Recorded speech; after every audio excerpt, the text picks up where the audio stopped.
Hello well-wishers, I welcome you all to my YouTube channel Aspiring Minds, and today I'm here with a very favorite poem very close to my heart, A Work of Artifice by Marge Piercy. You'll realize as we go through my explanation why I love this poem a lot. In order to understand the meaning of the title of the poem, let us look at some of the synonyms of the word artifice. It means trickery, deceit, dishonesty, being cunning, being clever. When you are trying to cheat someone, when you're doing something purposely with an intention to maybe harm someone, or you have a hidden motive or an agenda, that is known as artifice. Now, to understand the title, why the poet has made use of the word artifice is, in the poem also we see that the poet is constantly showing how the gardener is trying to carefully create something, and he has a purpose. He is going to create this tree, the bonsai tree, with the purpose of being used as a decorative item. So the bonsai tree is actually an indirect comparison that is being made to a woman who has often been restricted and chained down by society in the past, and sadly it still happens in many parts of the world. In order to understand the meaning of the poem, we should first look at what is a bonsai tree. It is a small and carefully cultivated tree. It is generally grown in mountains, that is how it originated, but over time it is grown in a pot.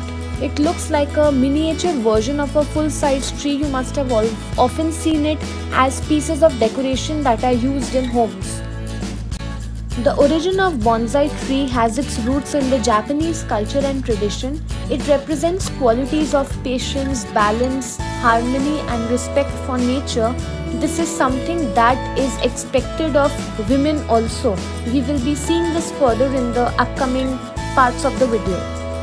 In stanza 1, we see the poet mentions the bonsai tree. Now the word bonsai means planting in a pot. It is actually a Japanese term. The bonsai trees had the capacity to grow as tall as 80 feet, and they are usually found to be growing in the mountain areas, and they have the ability to face any kind of danger, and the only possibility of the tree getting harmed is when it is split into half by any kind of lightning. But the gardener over here carefully trims and prunes the tree and restricts the growth of the tree by keeping it only 9 inches high. Now in stanza 2, we see that the poet is now mentioning the daily duty of the gardener, who is mentioned as he whittles back the branches. That is, he constantly keeps trimming and he carves out the bonsai tree as if it is an object. And while he's doing it so tactfully, in a very emotional manner. He sings a kind of a song, he hums in a soft low voice. And what is it that he is humming? He is actually trying to shape the nature, the behavior of the tree by praising it and saying that, it's better for you to grow in this small area of the pot where you'll be small, you'll be cozy, you'll be in a very domestic space, you'll be weak. So indirectly it's a hint at the women at this time who were subjected to the patriarchal mindset, who were expected to only be confined within the 4 walls of the house, constantly perform the daily duties, and they were considered weak. They were thought to be women without any kind of reason or logic. So that is the same kind of mindset that the gardener has, and he is expecting that. So the gardener also represents the mindset of the society at that time. And he praises the tree, saying that you are very lucky that you have a pot, you have a house to grow in. But indirectly he is not meaning what he is saying, which again hints or takes us back to the title of the poem, that the mention of the word artifice in the title of the poem. Now in stanza 3 comes the favorite part that I was talking about. It is here that the point of view is shifting to a more generalized viewpoint about the treatment given to creatures and women. See, the very word creatures is being used over here by the poet, and he is giving possible ways in which you can try to limit the growth of these creatures from going out of proportion.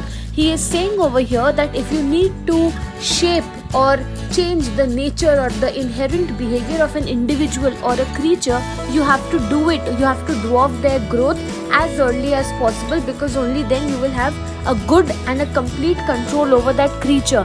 And then in the next few lines, the poet is giving us the possible ways in which we can try to shape and channelize or mobilize the behavior of another creature based on our demands and dictates. That is, number one, he tells that you can bound the feet of these people. That is, you can tie the feet, you can restrict the people from venturing out too much.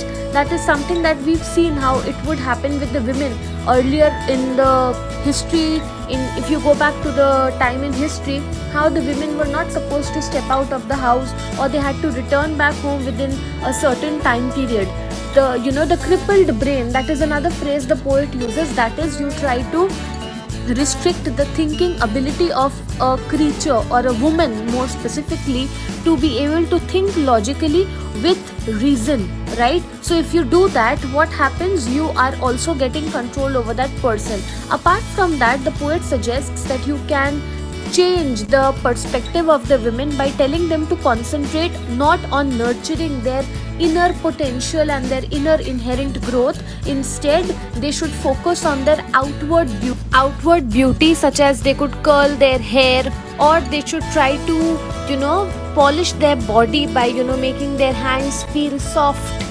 That's how the woman's beauty is characterized generally in the past. So this is again highlighting the patriarchal mindset afloat, which had been there working for a very long time in the past, and the poet is just highlighting it by making use of the example of the extended metaphor of the bonsai tree.